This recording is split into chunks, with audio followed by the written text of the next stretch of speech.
फिलहाल रोजगार के सबसे ज्यादा जो अवसर हैं वो बैंकिंग और finance, insurance, telecom, real estate, BPO, IT sector और कृषि के क्षेत्र में उपलब्ध हैं। लेकिन लॉकडाउन और कोरोना वायरस की वजह से लगभग हर क्षेत्र में उपलब्ध रोजगारों की संख्या कम हुई है।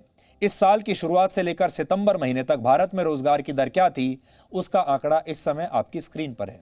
पहले चरण में हम आपको सिर्फ सरकारी नौकरियों की जानकारी दे रहे हैं, लेकिन धीरे धीरे हम अपनी इस मुहिम में प्राइवेट सेक्टर में उपलब्ध नौकरियों के बारे में भी आपको बताएंगे और हमारी कोशिश रहेगी कि हम आगे चलकर अपनी इस मुहिम का और विस्तार करें और भविष्य में इस मुहिम में हम ऑर्गेनाइज्ड और अनऑर्गेनाइज्ड सेक्टर्स को भी आपके लिए शामिल करें। आपकी योग्यता 8वीं कक्षा से लेकर पीएचडी तक की क्यों ना हो, हम आपको आप सब के लिए उपलब्ध रोजगार के अवसरों के बारे में लगातार बताते रहेंगे, आपको अपडेट हम देते रहेंगे। भारत के लोग और खासकर युवा रोजगार की खबरों को क्यों प्राथमिकता देना चाहते हैं, इस बारे में हमने आम लोगों से बात की, युवाओं से बात की, उनके माँ बाप से भी बात की। उन्होंने क्या कहा आज आप सबको सुनना चाहिए ताकि आपको समझ में आए कि हमारे देश में लोगों की असली प्राथमिकताएं क्या हैं। लास्ट ऑर्गेनाइजेशन में मैंने काम करा, 3 महीने इंटर्नशिप करी और यही था कि मैं एज एन एम्प्लॉय हो जाऊंगी, बट कोविड की वजह से कुछ हो नहीं पाया। फिर मैंने कोविड के बाद एक और चांस दिया और स्टिल मैं भी इंटर्नशिप ही कर रही हूँ इस बेसिस पे कि मैं 3 महीने बाद इंटर्नशिप करके as a regular employ create. मैं जब पास आउट हुआ तो मुझे इतनी जॉब ऑफ़र हुई नहीं, उनको सबको पहले एक्सपीरियंस चाहिए होता था।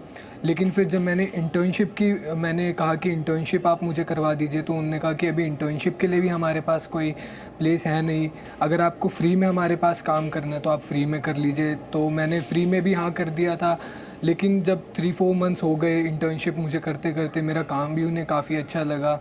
लेकिन उनके बाद उन्होंने मुझे कहा कि आपके अभी हमारे पास सफिशिएंट प्लेस नहीं है कि प्रॉपर हम एक जॉब ऑफ़र करें आपको, तो उन्होंने फिर मुझे इंटर्नशिप से भी हटा दिया। कई लोगों के लिए है, पर कई लोगों के लिए जॉब बहुत ज़्यादा इम्पॉर्टेंट है। कई लोग चाहते हैं कि चलो ठीक है सैलरी कट रही है कोई बात नहीं, पर एटलीस्ट जॉब तो है। तो जॉब सिक्योरिटी इस टाइम पे सबसे ज़्यादा मेरे हिसाब से बहुत ज़्यादा इंपॉर्टेंट है, रैदर दैन थिंकिंग कि हाँ सैलरी आ रही है या नहीं आ रही है। सैलरी कम आ रही है कोई बात नहीं, आप अपने एक्सपेंसेस कम कर सकते हो, पर अगर जॉब ही हाथ में नहीं है तो सैलरी भी नहीं होगी। हम ग्रेजुएट्स की समस्या तो ऐसी हो गई कि 120 की स्पीड से चलती हुई गाड़ी पे जैसे किसी ने एकदम से ब्रेक मार दिया हो। अब मन में हमेशा यही सवाल चलता रहता है कि अब मैं क्या करूं, अब मैं कहां जाऊं, अब मैं कैसे कर पाऊंगी अपना करियर सिक्योर। अभी जब हम वहाँ वर्किंग है तो अभी भी हमें वहाँ पे 50% सैलरी मिल रही है, जॉब के कोई नामो निशान नहीं है, बिल्कुल भी नहीं है। इवन हमारी कंपनी भी खुद निकाल रही है लोगों, काफ़ी सारे लोग निकल भी चुके हैं, सिर्फ 7-8 15-20 लोगों की टीम में सिर्फ 7-8 लोग रह चुके हैं अभी। तो प्राइवेट सेक्टर हो चाहे गवर्नमेंट सेक्टर हो, दोनों का बहुत बुरा हाल है इस टाइम। मैं बीएससी ग्रेजुएट हूँ और इधर ही बेंगलोर में जॉब के लिए आया, लेकिन लॉकडाउन लग गया। लॉकडाउन में खाने पीने का भी बहुत प्रॉब्लम हुआ, इसलिए मैं अपने सिस्टर के घर रहा।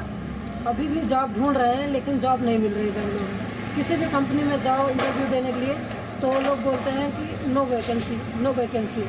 बहुत सी कंपनीज में ट्राई करा था, कुछ नहीं हुआ। सब कंपनीज निकाल रहे हैं, मतलब मना कर रहे हैं। रिक्रूट हुए थे एक बार तो फिर उसमें निकाल रहे हैं वो लोग। उन लोगों ने जॉब से निकाल दिया। जॉब की अब तो कुछ उम्मीद नहीं है। सब कंपनियों में ट्राई करा, सब कंपनियां निकाल रही हैं। मना कर देती कि अब रिक्रूटमेंट नहीं ले सकते हम, कोरोना कारण लॉस में है सब कंपनी इस टाइप से। इसलिए इस कोरोना टाइम पे सबसे ज़्यादा जो इफेक्ट हुए हैं वो स्टूडेंट्स हुए हैं, क्योंकि उनको अपने भविष्य का पता नहीं है, उनको एक्चुअल किस रास्ते पे जाना है। एक्चुअल में सब स्टूडेंट तैयारी कर रहे हैं, लेकिन पेपर समय पे नहीं होने की वजह से वो डिप्रेशन में चले जा रहे हैं। ड्यू टू कोरोना वो ज़्यादा परेशान है।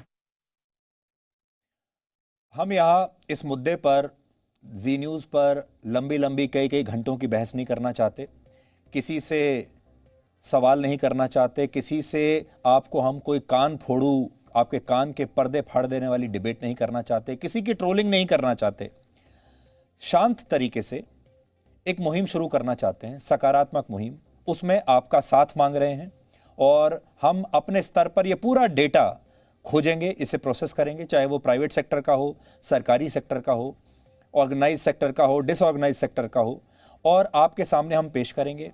आप जी न्यूज़ देखिए और इनमें से कोई भी नौकरी में अगर आपको लगता है कि आप काबिल हैं, आप ये नौकरी के हकदार हैं, तो आप वहाँ पर अप्लाई कीजिए। एक छोटी सी हमारी कोशिश है, बिना किसी को ठेस पहुंचाए, बिना आपका समय बर्बाद किए। और इसीलिए मैंने आपको कहा, इस पर हम कोई बहुत बड़ा लंबा चौड़ा शो नहीं करने वाले हैं, कोई बहस नहीं करने वाले हैं, क्योंकि बहस हम यहां तो कर लेंगे, आपका मनोरंजन भी हो जाएगा, किसी का अपमान भी हो जाएगा, किसी से सवाल भी पूछ लेंगे, लेकिन नौकरी मिलेगी क्या?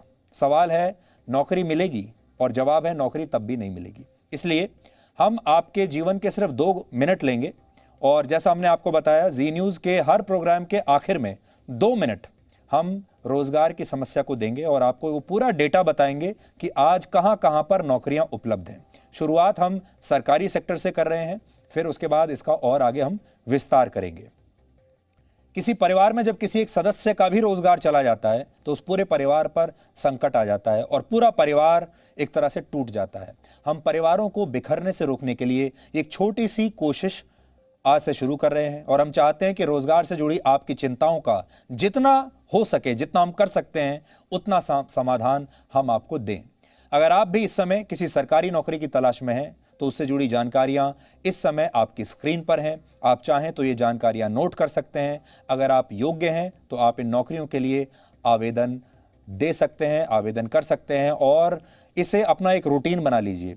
आप हर रोज जी न्यूज़ देखिए, और हर रोज जी न्यूज़ आपको सैकड़ों हजारों की संख्या में नौकरियों के बारे में ज़रूर बताएगा। अब ये आपके ऊपर है, आप इस मुहिम को कितना बड़ा मुहिम बनाना चाहते हैं, कैसे आप अपने परिवार, अपने दोस्तों की मदद करना चाहते हैं। और आज हम आपके साथ मिलकर ये तय करना चाहते हैं कि क्या इस देश में हमेशा नेगेटिव न्यूज़ ही ट्रेंड करेगी? कान फाड़ देने वाला जो बहस है, आपके कान के पर्दे फाड़ देने वाली बहस, क्या वही ट्रेंड करेगी? अगर इस तरह की कोशिश की जाए तो क्या उनके बारे में लोग बात नहीं करेंगे? क्या वो ट्रेंड नहीं करेगा? इसलिए हमें यह लगता है कि भारत के 25 करोड़ परिवारों का समर्थन हमें मिलेगा, और हमारा समर्थन उन 25 करोड़ परिवारों के साथ है जो इस समय किसी न किसी मुश्किल में है या नौकरी ढूंढ रहे हैं।